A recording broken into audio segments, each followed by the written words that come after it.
Dyma'r myfyrdod ar gyfer Medi y 4 ar 10.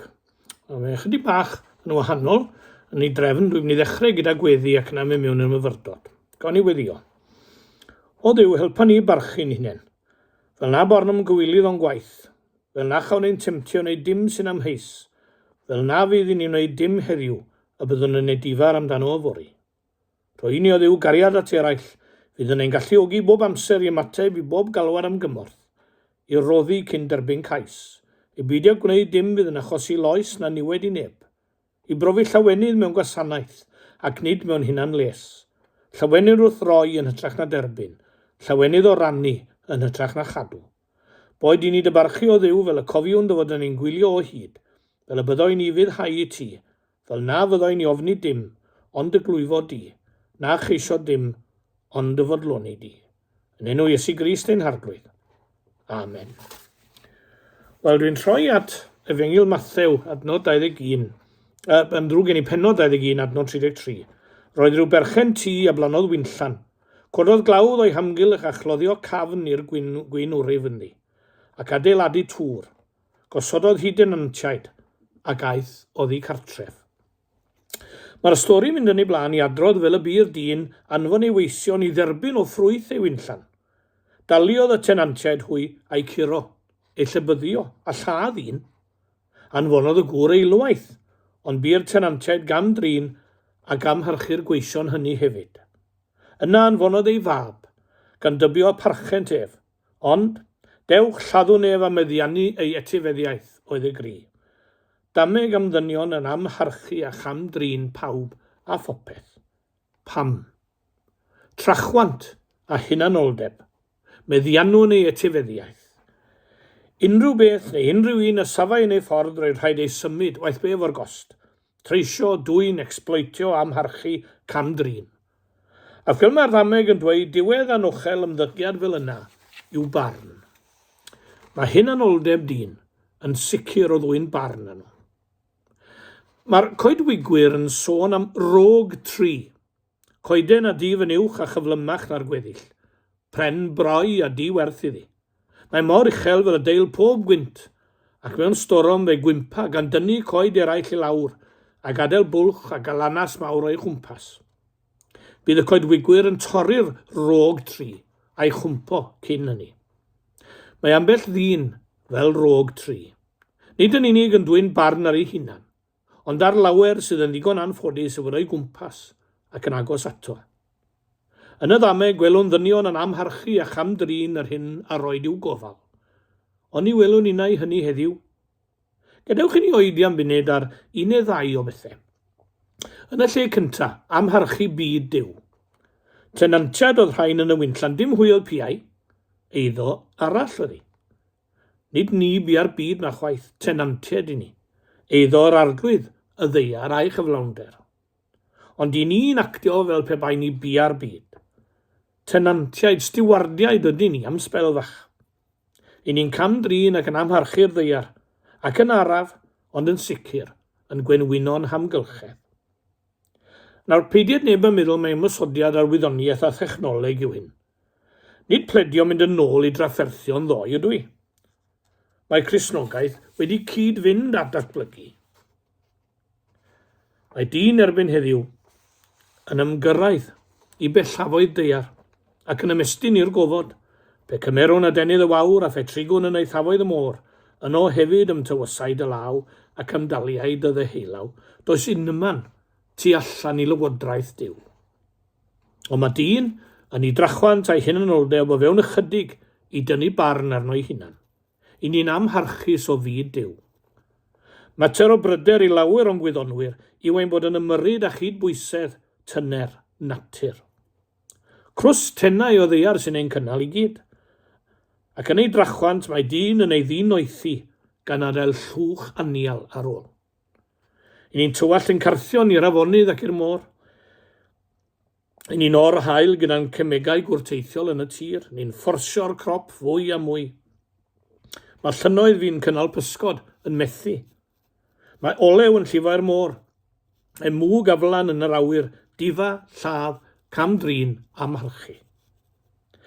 I ni'n anghyfrifol ac yn amarchus o fyd Duw. Ac mae yna wleidyddion diegwyddor naeth geisio mynnu nad dyn sydd ar fai am y newidiadau yn ein hinsawdd. Gwleidyddion sy'n cysidro elw yn bwysicach na bywyd yw'r rhain wrth gwrs. Yna yn yr aile amharchu plant Duw. Ni'n camdrin cyddyn. Ni'n defnyddio pobl i'n hamcanion yn hunain. Gob bryn fod yna ddim sy'n fwy ddiegwyddor nag iwso pobl. Allai ddeall rhywun yn colli dymer, allai ddeall rhywun am dalu nôl, nid i cyfiawnhau cofiwch ond deall. Ond mae defnyddio pobl i amcanion personol hunanol yn ofnadwy. I ni'n gwneud yn fach o bobl. Amharchu plant Duw yw hyn. Chydig dros ganrif aeth heibio erni beidio delio yn y fasnach gaeth weision yma ac yn yr Amerig. Allforio pobl ddi o friste a'i trin yn waith nag ymmeiddiau neb drin creadur. Ie, Gret Britain, a aeth yn gret wrth exploitio ag amharchu plant Duw. Roedd brwydr Martin Luther King ar dion yn yr Amerig yn ei anterth, wedi migael fy ngeni, ac fe fyddai'r rhai yn dweud nad oes llawer wedi newid yn rhai ardaloedd America, mwyaf cywilydd. Mae brwydydd apartheid De Affrica llawer rhy fyw yn y cof, a Nelson Mandela ond wedi ryddhau o gaethiwed y dyn gwyn yn 1990. Ie, jyst dros 10 mlynedd ar hugain yn ôl. Does rhyfedd fod y dyn i chael ei anodd i anghofio am maddau rhynawneithwyd a'i dad cu. Mae wedi ei losgu a'i serio ar ei enaid. Ond dyw i ddim fel yna nawr? Na. I ni wedi cael modd mwy soffistigedig a gwar o ddiraddio dyn. I ni'n mesur gwerth dyn wrth ei arian, wrth ei feddiannau, wrth ei safle, wrth ei allu hyd yn oed. Gwleidyddion yn hoes ni yn pwyso am gytundebau 0 hours, fel ei bod yn gorfod talu llai i ddynion, yn gallu ei cyfyngu i dlodi yn enw elw. Mewn oes di ddew fe gyhoeddir yn fras mae gorau po uchaf a gall dyn fynd ar yr ysgol. Mae'r uwch yn well na'r is, y gwyn yn well na'r di, y cryf yn well na'r gwan, yr ifanc yn well na'r hen. Nid dynoliaeth dyn sy'n bwysig bellach. Nid fel plentyn i ddew y mae cymdeithas di ddew yn edrych arno. Mae gyda ni'n pren mesur bach yn hunan yn does e. Yna stori am fachgen bach yn dod at ei fam ac yn dweud, Mam, rydw i mor dal a goleiath, rydw i 9 troedfedd o daldra. O pam wyt ti'n dweud hynny, gofynodd ei fam? Wel, medda'r bachgen, dwi wedi gwneud pren mesur bach fy hunan ac wedi mesur fy hun gyda hwnnw a rydw i 9 troedfedd. Y drwg yw fod nifer o bobl hŷn a'r bachgen yn gwneud yr un peth. Creu ei pren mesur ei hunain, creu ei safonau ei hunain. Y gwir yw mae yn ôl safonau Duw, y byddwn yn cael ein mesur yn y diwedd. Creo Duw o un gwaed pob cenedl i breswylio'r wyneb deiar. I ni gyd yn un yn ein hymrywiaeth. Heddiw i ni gyd yn un yn ein tynged, ac mae tynged y byd yn nwylo'r gwledydd arfog. Bu pleidlais ddiweddar y gadw'r treidant. Mae'r dydleon dros ei chadw'n rhaid rhyfedd iawn. Mae rwystro pobl rhag ymosod arnom. Os bydd rhywun yn ymosod arnom gyda garfau niwclar gallwn daro nôl. Ond sefwch yna nawr, ond i fydd yn rhy hwyr a byddwn yn cael ein dinistrio, beth bynnag. Ac mae'r opsiwn arall sef yn bod ni'n taro gyntaf yn rhy erchyll i feddwl amdano. Pwy allai fyw gyda'i gydwybod, wedi iddo bwyso botwm i ddinistrio'r byd. Ie, mae gwario biliynau ar arfau o'r fath, tra bod bobl yn marw yn ein gwasanaeth iechyd, yn amarch llwyr i blant Duw. Cofiwch chi, mae hanes yn dangos fod y gormeswr a'r teirn yn cael ei daro gan ddilyn ffawd. Yr Aifft yn yr hen ddyddiau, Assyria, Babylon, Rhufain a'r Almain, yn aill yn dilyn y llall i'w dinistr. Stori'r rog tri yw i yn ei hanes i gyd. Mae trais a hunanoldeb yn dwyn ei farn yn ôl trefn Duw. Pam mi ni'n amharchu a chamdrin plant Duw? Oherwydd pan byddwn ni'n amharchu a chamdrin plant Duw, fe ddilynau farn yn sicr. Ac yn drydydd i ni'n amharchu'r mab. Dyma'r amarch eitha. Dyw amarchu byd Duw a phlant Duw, ond yn dilyn yr amarch sydd at Duw i hunan heddi. Ie, fe gyhoeddir gan bawb bellach fod rhywbeth o'i le ar y byd yma.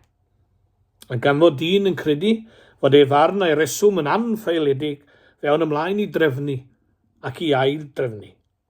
Eisiau tipyn o drefn y reswm sydd a fydd popeth yn iawn. Ond yr holl siarad a'r pwyllgora a'r select committees, mae yna spanner yn mynd i'r olwynion.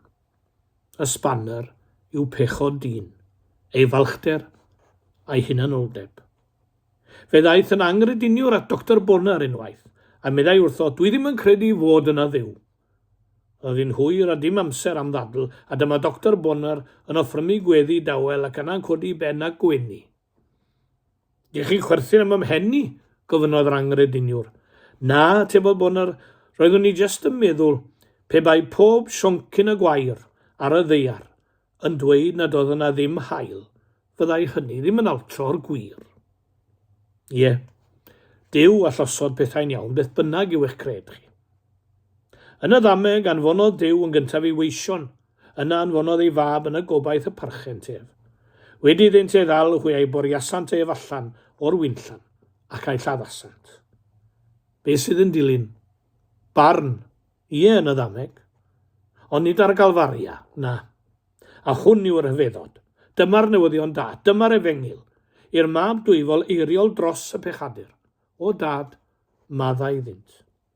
Mae dyn yn heiddi barn am amharchu byd a plant a mab Duw. Mae'n heiddi barn, ond yn cael trigaredd, mwyn ei enw. Fydd dim myfyrdod wrthos nesaf gan mod i bant yn pregethu yn Abereiron a'r Sil Canlynol mi fydd hi'n sil oedfa yr Urdd lan yn Llandyfri wrth gwrs. Bob bendith arnoch chi.